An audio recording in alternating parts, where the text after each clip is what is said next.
नमस्ते दोस्तों। आज सुनिए बंगला के सुप्रसिद्ध साहित्यकार और कथाकार श्री विमल मित्र जी की लिखी हुई कहानी असली नकली।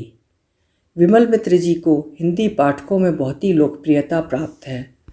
प्रस्तुत है उनकी कहानी असली नकली। कहानी का प्लॉट कहाँ कहाँ किस किस से मिल जाता है, ये भी कम ताज्जुब की बात नहीं।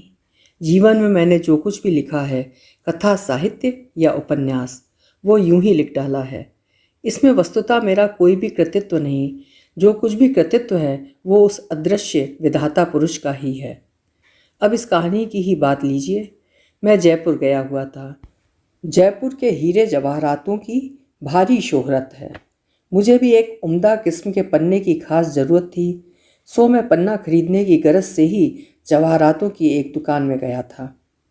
उसी दुकान में घटी एक अजीबोगरीब घटना का ब्यौरा सुना रहा हूँ। सचमुच यही बात मैं बीच बीच में सोचा करता हूँ।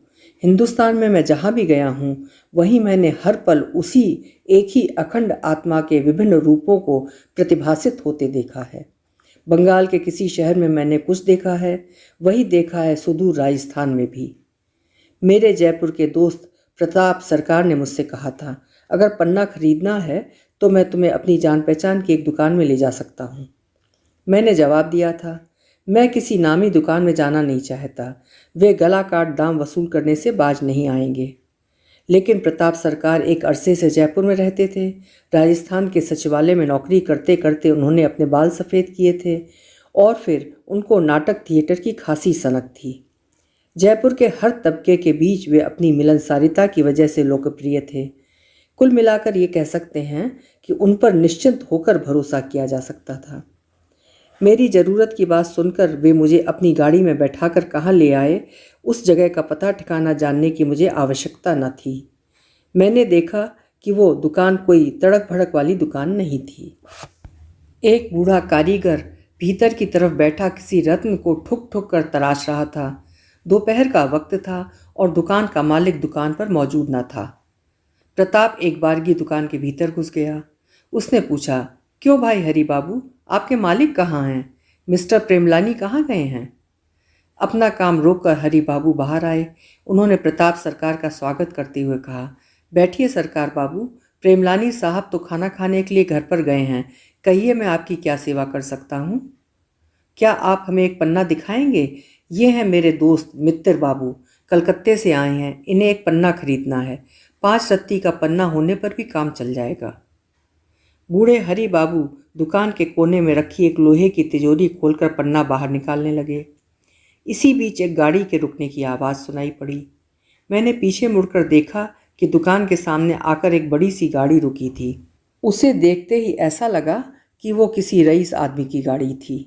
सामने वर्दी पहने हुए एक ड्राइवर था और पीछे की सीट पर एक महिला उतर रही थी।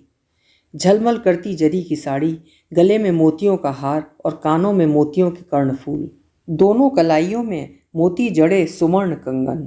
वो महिला गाड़ी से उतरकर एक बारगी दुकान के भीतर आतंकी। उसने आते ही पूछा, क्या आपकी दुकान में मोतियों का हार मिल सकता है? झूठे मोतियों का हार। हरि बाबू संभवतः उस महिला की बात सुनकर हैरान रह गए।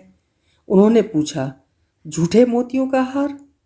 उस महिला ने कहा, हाँ, ठीक वैसा ही जैसा मैंने पहन रखा है। ये हार असली मोतियों का है, लेकिन मुझे चाहिए झूठे मोतियों का, हूबहू इसी डिज़ाइन का। यह कहकर उस महिला ने अपने गले का मोतियों का हार खोलकर काउंटर पर रख दिया। हरि बाबू ने चश्मा लगाकर उस हार की भली भांति जांच पड़ताल शुरू कर दी। उस महिला ने कहा, यह हार बिल्कुल असली मोतियों का है, लेकिन मैं चाहती हूँ झूठे मोतियों का हार। एक शादी में वो हार उपहार में देना है। हाँ, उस हार की डिज़ाइन बिल्कुल ऐसी ही होनी चाहिए। हरि बाबू बारीकी के साथ उस हार का निरीक्षण परीक्षण कर रहे थे। हरि बाबू ने अपनी जांच समाप्त कर कहा, लेकिन आपका ये हार तो सच्चे मोतियों का नहीं है। इनमें सारे के सारे झूठे मोती हैं। व्हाट? इसमें सच्चे मोती नहीं हैं? क्या कह रहे हैं आप? कितने दिनों से दुकान में काम कर रहे हैं आप? उस महिला ने हरि बाबू की बातें सुनकर अपने आप को हम लोगों के बीच संभवतः अपमानित महसूस किया था। इसीलिए उसके मुंह से धमकी भरे स्वर में रोषपूर्ण बातें निकल रही थीं। झूठे मोती? कैसे कैसे आदमी यहाँ दुकान पर रखे गए हैं जो मोतियों को पहचानते ही नहीं। जानते हैं मैं कौन हूँ? मैं 2 मिनट के भीतर आपकी नौकरी खा सकती हूँ, समझे? कहाँ हैं आपके मालिक? हरि बाबू ठहरे निरीह और वृद्ध कर्मचारी। ऊंचे सुर में जवाब देना उनके लिए शोभनीय होता भी नहीं। उन्होंने धीरे से कहा, मैं 35 साल से यहीं काम कर रहा हूँ माँ जी। क्या मुझे मोतियों की पहचान नहीं होगी? मैं दावे के साथ कह रहा हूँ कि ये मोती सच्चे मोती हरगिज नहीं हैं। दुकानदार ने जरूर आपको ठग लिया है। हरि बाबू की बातें सुनकर वो महिला मानो गुस्से से थर थर कांपने लगी। उसने पूछा, आपके मालिक कहाँ हैं? हरि बाबू ने कहा, प्रेमलानी साहब इस समय खाना खाने के लिए घर गए हैं। अब वे शाम 5 बजे को दुकान में आएंगे। ठीक है, आपके मालिक को आने दीजिए, फिर देखिएगा मैं आपको कैसा मज़ा चखाती हूँ। ये कहकर वो जिस तरह आंधी तूफान सी आई थी उसी तरह दुकान से बाहर चली गई। देखते ही देखते वो महिला गाड़ी में बैठ गई और गाड़ी सौ सौ करती हुई पल भर में अदृश्य हो गई। ये सारी घटना 7-8 मिनटों के भीतर ही घट गई। मैंने हैरान होते हुए अपने मित्र प्रताप के मुंह की तरफ देखा। प्रताप ने हरि बाबू से प्रश्न किया, क्यों हरि बाबू, आपकी नौकरी जाने वाली है क्या? हरि बाबू दार्शनिकी भंगिमा धारण करते हुए हंस पड़े। उन्होंने कहा, प्रताप बाबू, इसी लाइन में मैंने अपनी ज़िंदगी खपा दी। पता नहीं अब और क्या क्या देखना होगा, लेकिन झूठे मोतियों को मैं सच्चे मोती कैसे कह सकता हूँ, आप ही बताइए। अगर मेरी जुबान काट दी जाए तो भी मैं ऐसा नहीं कह सकता। प्रताप ने मेरी तरफ देखते हुए कहा, हम लोगों के हरि बाबू बहुत पुराने आदमी हैं। कहाँ है बंगाल और कहाँ राजस्थान। ये आज से 35 साल पहले बंगाल से आकर यहाँ रत्न तराशने के काम से जुड़े हुए हैं। मैं भी प्रताप की बातें सुनकर ताज्जुब में पड़ गया। इसी बीच दुकान के मालिक मिस्टर प्रेमलानी चले आए। उनका चेहरा देखते ही प्रतीत होता था कि वे एक धनी मानी आदमी थे। जाति के थे सिंधी। मैंने सुना कि सारे हिंदुस्तान में उनका हीरे जवाहरातों का कारोबार फैला हुआ था। प्रताप सरकार को देखते ही प्रेमलानी साहब ने हंसते हुए अपना हाथ आगे बढ़ा दिया। उन्होंने कहा, क्या खबर है प्रताप बाबू?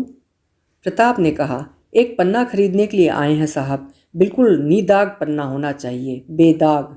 ये हैं मित्तर बाबू, मेरे दोस्त, कलकत्ते से आए हैं। इनके लिए ही पन्ना खरीदना है। देखिए, कीमत अधिक मत लगाइएगा। प्रेमलानी साहब ने पूछा, क्यों हरि बाबू ने आपको पन्ना नहीं दिखाया? प्रताप ने कहा, हरि बाबू हमें पन्ना दिखाने ही जा रहे थे कि इसी बीच एक कांड हो गया। कांड? कैसा कांड? हरि बाबू ने कहा, वही ठाकुर साहब की बीबी जी आई थीं। वे एक झूठे मोतियों का हार खरीदना चाहती थीं। उसके बाद सारी घटना का विवरण सुनकर प्रेमलानी साहब ने कहा, सो आपने ये क्यों कहा कि उनका हार झूठे मोतियों का था? हरि बाबू ने कहा, झूठे मोतियों को मैं सच्चे मोती कैसे कह सकता हूँ, आप ही बताइए। प्रेमलानी साहब ने कहा, सो आप ठाकुर साहब की बीबी जी के साथ खामख्वाह बहस में उलझ गए। आप तो जानते ही हैं कि ठाकुर साहब की बीबी जी कैसी औरत हैं।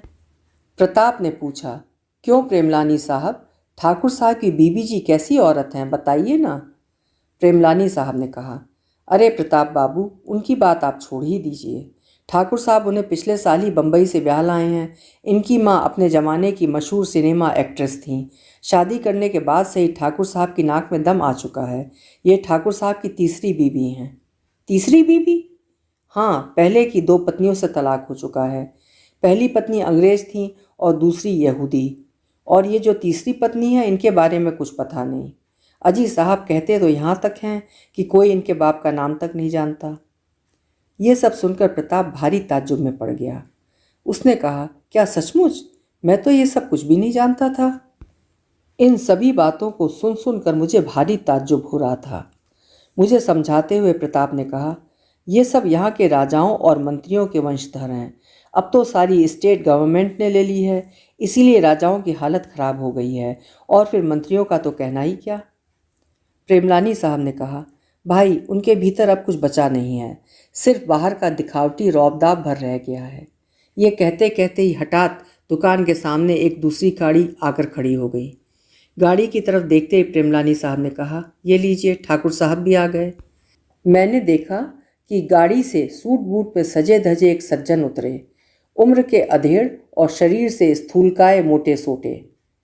दुकान के भीतर आते ही उन्होंने दम लिए बगैर ही कहना शुरू कर दिया, आपने तो मेरा सत्यानाश ही कर दिया प्रेमलानी साहब। मिसेज ने मेरे दफ्तर में आकर आपकी दुकान की खूब शिकायत की है। आपका कौन सा स्टाफ था उस समय दुकान में? प्रेमलानी साहब हंसने लगे। उन्होंने पूछा, क्यों, क्या हुआ है? क्या आपने कुछ सुना नहीं है? क्या आपके स्टाफ ने आपको कुछ भी नहीं बताया? प्रेमलानी साहब ने कहा, हाँ बताया है। मैंने अपनी मिसेज को बताया था कि वो हार 50,000 रुपयों का है और आपके स्टाफ ने वो हार झूठे मोतियों का बता दिया है। अब मैं अपनी मिसेज को कौन सा मुंह दिखाऊं, आप ही बताइए। मेरी मिसेज समझ गई है कि मैंने उससे झूठ कहा था। प्रेमलानी साहब बोले, सारा दोष मेरे स्टाफ हरी बाबू का ही है। उनके साथ मुश्किल ये है कि वे झूठ बोल ही नहीं सकते। ठाकुर साहब ने पूछा, तो फिर अब क्या होगा? लगता है मेरी तीसरी बीवी भी मुझे तलाक देकर चलती बनेगी। प्रेमलानी साहब ने पूछा, सो आपने अपनी मिसेज से क्या कहा है? ठाकुर साहब ने जवाब दिया, मैंने मिसेज से यही कहा है कि ऐसा कभी हो ही नहीं सकता। दुकान के स्टाफ को मोतियों की पहचान है ही नहीं। ये हार मैंने बम्बई की एक मशहूर दुकान से कैश 50,000 रुपये देकर खरीदा है। मैंने कहा है कि मैं उन्हें ऑफिस से लौटकर अपने साथ आपकी दुकान पर लाऊंगा और ये साबित कर दूंगा कि ये हार बेशक सच्चे मोतियों का है। मैं जो इस समय आपकी दुकान में आया हूँ, मिसेज इस बात से वाकिफ़ नहीं है। प्रेमलानी साहब ने कहा, तब तो फिर ठीक ही है। आप घर जाकर मिसेज को अपने साथ यहाँ दुकान में ले आइए। मैं उनके सामने हार की परीक्षा करके कह दूंगा कि हार सच्चे मोतियों का है। ठीक है, मैं 5 मिनट के भीतर ही अपनी मिसेज के साथ दुकान पर आ रहा हूँ। ये कहकर ठाकुर साहब चले गए। ये सारा घटनाक्रम मुझे बड़ा ही मज़ेदार लग रहा था। प्रेमलानी साहब ने हरी बाबू की तरफ देखते हुए कहा, आपने तो बेचारे ठाकुर साहब को भारी मुसीबत में डाल दिया है। अगर उनकी ये तीसरी बीवी भी उन्हें छोड़कर गई तो फिर उन पर भला क्या गुजरेगी? हरी बाबू भी कम न थे। उन्होंने कहा, लेकिन साहब, नकली चीज़ को मैं असली चीज़ कैसे कह सकता हूँ, आप ही बताइए। अगर ऐसा करने पर ठाकुर साहब का उपकार होता हो तो इसमें भला दोष ही क्या है? आपका उद्देश्य किसी को नुकसान पहुँचाना तो है नहीं। लेकिन हरी बाबू भी टस से मस होने वाले जीव नहीं थे।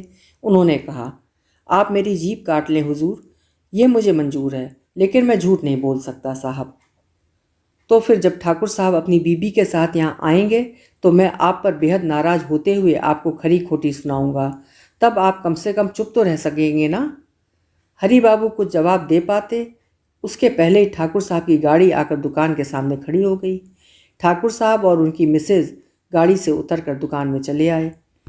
प्रेमलानी साहब ने आगे बढ़कर उनका स्वागत किया और कहा, आइए आइए ठाकुर साहब, बहुत दिनों से आपके दर्शन नहीं हुए। कहिए, कैसे हैं आप? हाल चाल कैसे हैं? ठाकुर साहब ने कहा, आपके पास मैं एक कंप्लेन लेकर आया हूँ प्रेमलानी साहब। मेरी मिसेज कुछ समय पहले आपकी दुकान में झूठे मोतियों का एक हार खरीदने के लिए आई थीं। इन्होंने जैसा हार पहन रखा है ठीक उसी डिज़ाइन का, लेकिन सच्चे मोतियों का नहीं, झूठे मोतियों का, एक शादी में उपहार देने के लिए। सो आपकी दुकान में न जाने कौन स्टाफ था जिसने कह दिया कि उन्होंने जो हार पहन रखा है वो झूठे मोतियों का है। ठाकुर साहब की बीबी ने हरी बाबू की तरफ उंगली दिखाते हुए कहा, हाँ यही तो थे, इन्होंने ही इस हार को झूठे मोतियों का हार बताया था। Yes, that man. प्रेमलानी साहब ने हरी बाबू की तरफ मुंह घुमाकर पूछा, क्यों हरी बाबू, क्या आपने ही कहा था कि यह हार झूठे मोतियों का है? उसके बाद उन्होंने ठाकुर साहब की बीबी जी से कहा, जरा आप अपना हार मुझे दिखाने का कष्ट करेंगी, जरा मैं इसे देखूं तो। फिर उस हार को लेकर प्रेमरानी साहब उसे घुमा फिराकर उसमें पिरोए मोतियों को जांचने लगे। उसके बाद वे उस हार को अपनी मुट्ठी में लेकर दुकान के बाहर आए और उस हार को सूरज की तरफ दिखाते हुए परीक्षण निरीक्षण करने लगे। उसके बाद उस हार को काउंटर के ऊपर रखकर उन्होंने हरी बाबू से पूछा, क्या आपने इस हार को झूठे मोतियों का हार बताया है? बोलिए, जवाब दीजिए। हरी बाबू चुपचाप एक कोने में खड़े रहे। बोलते क्यों नहीं? मुंह में जुबान नहीं है क्या? मुझे अपने सवाल का जवाब चाहिए। काम करते करते आपके बाल पक गए, लेकिन अभी तक असली नकली की पहचान भी नहीं कर सकते। बस बैठ बैठ कर हराम में तनख्वाह लेते रहिए। बोलिए, जवाब दीजिए। हरी बाबू फिर भी चुपचाप खड़े रहे। उनके मुंह से एक शब्द भी नहीं निकला। बोलते क्यों नहीं? क्या ये मोती झूठे मोती हैं? अगर ये झूठे मोती हैं तो फिर भला सच्चे मोती कैसे होते हैं? जरा मुझे भी बताने का कष्ट करेंगे? ठाकुर साहब ने कहा, छोड़िए भी प्रेमलानी साहब, आप खामख्वाह इन पर इतने नाराज हो रहे हैं। इनसे भूल हो गई, क्या किया जा सकता है, इन्हें छोड़ दो। प्रेमलानी साहब ने कहा, नहीं नहीं, इन्हें मैं कैसे छोड़ दूंगा। इतने दिनों से नौकरी कर रहे हैं और इन्हें मोतियों को पहचानना ही नहीं आता। अगर खरीदार ही खुश नहीं रहे तो इन्हें तनख्वाह देकर रखने से फ़ायदा ही क्या है। हरी बाबू, आप अपना हिसाब ले लीजिए और चलते फिरते नजर आइए। आप जैसे आदमी की मुझे कोई ज़रूरत नहीं। ठाकुर साहब ने अनुनय विनय करते हुए कहा, नहीं नहीं, ये गरीब आदमी हैं, बूढ़े बुजुर्ग हैं, इन्हें नौकरी से मत निकालिए। ठाकुर साहब की मिसेज ने अपने पति से कहा, आप प्रेमलानी साहब को आखिर रोक क्यों रहे हैं। ऐसे आदमी को तो तुरंत डिस्चार्ज कर देना चाहिए। प्रेमलानी साहब ने फिर ठाकुर साहब की तरफ देखकर नरमी के साथ कहा, ठाकुर साहब, क्या मैं आपसे एक सवाल करने की गुस्ताखी कर सकता हूँ। आपने ये हार कितने रुपए में खरीदा है। ठाकुर साहब ने कहा, 50,000 रुपयों में। लेकिन आप ये क्यों पूछ रहे हैं, बताइए तो। प्रेमलानी साहब ने कहा, मैं इस हार के लिए कैश 70,000 रुपये देने के लिए तैयार हूँ। क्या आप ये हार मुझे बेचेंगे। ठाकुर साहब बोले, आप भी कैसी बात कर रहे हैं प्रेमलानी साहब। ये कहकर ठाकुर साहब ने खुद अपने हाथों से वो हार अपनी मिसेज के गले में पहना दिया। मुझे ठाकुर साहब की मिसेज के मुंह की तरफ देखने पर ऐसा लगा कि उनका सारा गुस्सा और सारा संदेह पूरी तरह दूर हो चुका था। अब उन्हें न कोई शिकवा था और न ही कोई शिकायत। आखिरकार करीब 150 रुपयों का एक झूठे मोतियों का हार खरीद कर ठाकुर साहब अपनी बीवी के साथ गाड़ी में बैठकर चले गए। मैं अवाक होकर ये सारा नाटक देखता रहा। अभी आप सुन रहे थे विमल मित्र जी की लिखी हुई कहानी असली नकली। कहानी आपको कैसी लगी कमेंट बॉक्स में ज़रूर लिखिएगा। मैं आपसे फिर मिलूंगी किसी अच्छी सी कहानी के साथ। आपका समय शुभ हो, सुंदर हो।